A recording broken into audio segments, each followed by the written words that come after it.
هي القصة ديت المفروض انها مش هتكون مذكورة في العهد القديم كله، لان ده طبعا قبل ايه، قبل ظهور. لا العهد القديم لا. لا العهد القديم مش موجودة فيه. العهد الجديد سواء هي موجودة في احد الاناجيل لا لا في الاربعة، العهد الجديد المفروض انها تكون في احد الاناجيل الاربعة، مش موجودة في رسائل بولس.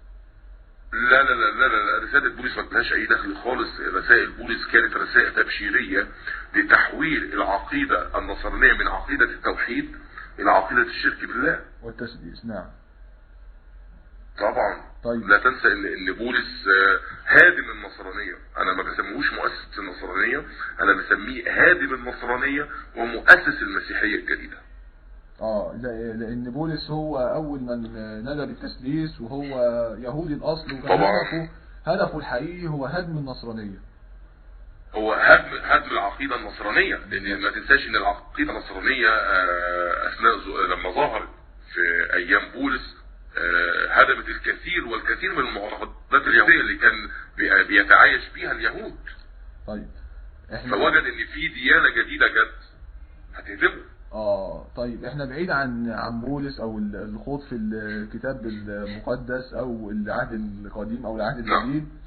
احنا بنتكلم دلوقتي عن حضرتك في مرحلة شباب الكنيسة. حضرتك في مرحلة شباب الكنيسة مرحلة او اشبال الكنيسة. نعم مرحلة اشبال الكنيسة او شباب الكنيسة كانت عندي مقسمة الى كذا فئة. يعني كنت بتلقى خلالها التعاليم المسيحية. بيبدأوا ان هم يعلموني حاجة اسمها الالحان، لان انا زي ما قلت لك انا كنت شماس. حضرتك كوني ان انا كنت شماس. حضرتك قلت ان بدأوا يرسموه شماس من حوالي 4 سنين ونص، لكن هو في الكنيسة هو من سن 4 سنين. الشماس فعلا علشان يصبح شماس لازم يبدأ اعداده من 4 سنين ونص او 4 سنين، ولا ممكن من 10 او 15 او 20؟ لا هو 4 سنين بيكون لا يعي طبيعة الخدمة الكنسية كشماس. فبيبدأ رسم الشماس من سن 6 سنوات 7 سنوات 8 سنوات. يعني انت فاهم يعني 4 سنين ده طفل على فكرة. 4 سنين طفل ما يفهمش حاجة طبعا. طفل. فمعنى ان هو يرسم طفل يرسمه كشماس دي صعبة. جميل.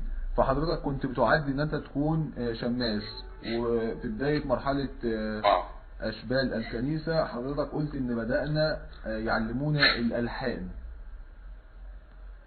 الالحان اللي هي الالحان يسمى اللي بيطلق عليها لفظ اللحن هي الالحان الخاصة بالقداس. يعني ببتدي اتعلم المردات الكنسية اللي هي المردات الخاصة بالقداس. يعني انت عارف ان القداس بيقيمه كاهن. الكاهن دوت بيكون ليه مساعدين وهم الشمامسة. الشمامسة دول مقسمين شمامسة هيكل وشمامسة كشعب. مش كشعب بيرد عليه. فالشعب اللي بيرد عليه المردات بتاعتهم تسمى ألحان. كل لحن له طبيعة خاصة وله شروط خاصة ولها مقامات موسيقية، نغمات معينة او هي مش مقامات موسيقية لكن احنا نقول مقامات صوتية. مقامات صوتية. يعني مش معقول يعني مش معقول هتقول اللحن مثلا بتاع بشفاعة وليدة الهداية القديسة مريم هتجيبوا ناس مثلا اللحن بتاع اجيوس هنا بيختلف. حضرتك ممكن توضح لنا الجزئيه دي؟ ممكن توضح لنا يعني شيء بسيط من الاختلافات ديت، لان البعض من اصدقائنا المسيحيين او اصدقائنا النصارى بيشككوا دايما في ان ممكن واحد يكون شماس او واحد يكون قسيس في كنيسه ويعلن اسلامه. لا بص انا هقول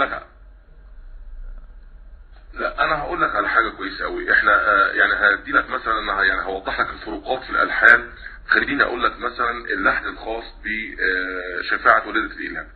يعني كنا اياميها كنا بنقول بشفاعة والدة الإله القديسة مريم يا رب انعم لنا بمغفرة خطايانا نسجد لك أيها المسيح مع أبيك الصالح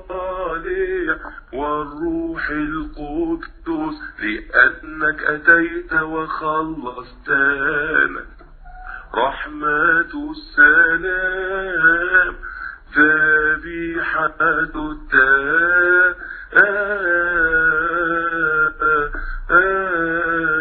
التسبيح.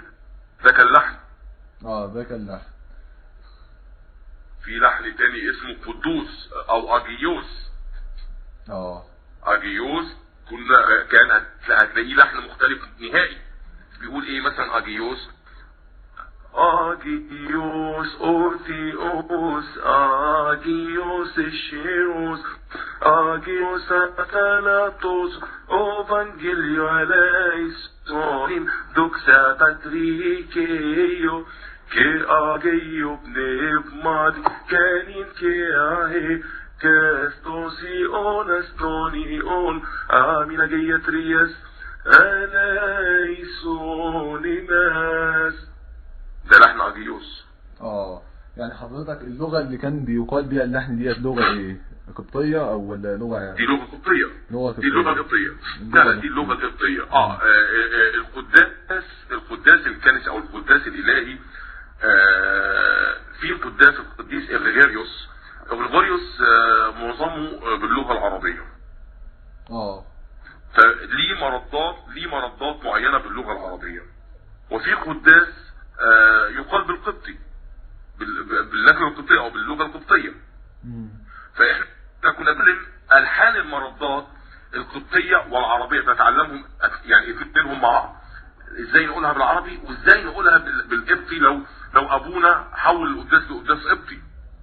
يعني بعض الكهنة بيفضل الصلاة بالقبطية، والبعض الاخر احيانا يفضل الصلاة بالعربية. ليه امتياز؟ فلازم انت كشماس مش امتياز، هم القداسين مسموح بيهم، لكن في اوقات انت بتحتاج انك تدخل القداس القبطي في سير القداس بتاعك. جميل.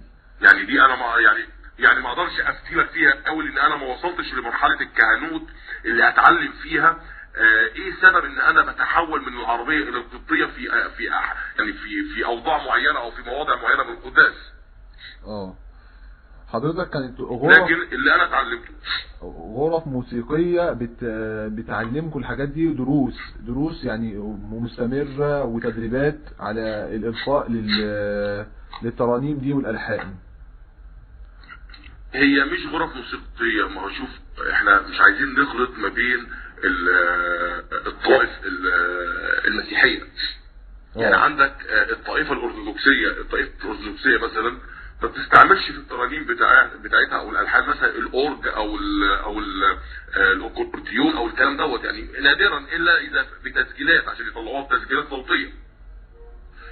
لكن لو جيت الى الالحان داخل الكنيسه فانت تتعلم الالحان على الصولجان وعلى المثلث.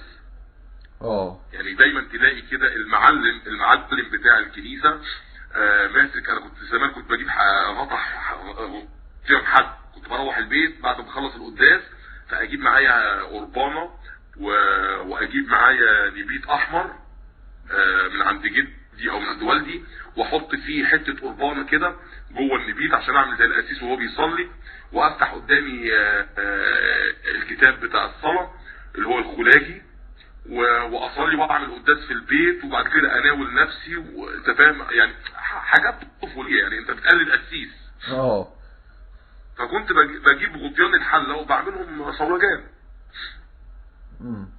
لكن انا كنت سمعت على الالحان، كنت سمعت بعض الترانيم دي فيعني بيستخدموا فيها احيانا العود. مش عارف ده موجود يعني تبع الكنيسه الارثوذكسيه ولا مش الكنيسه الارثوذكسيه؟ موجود.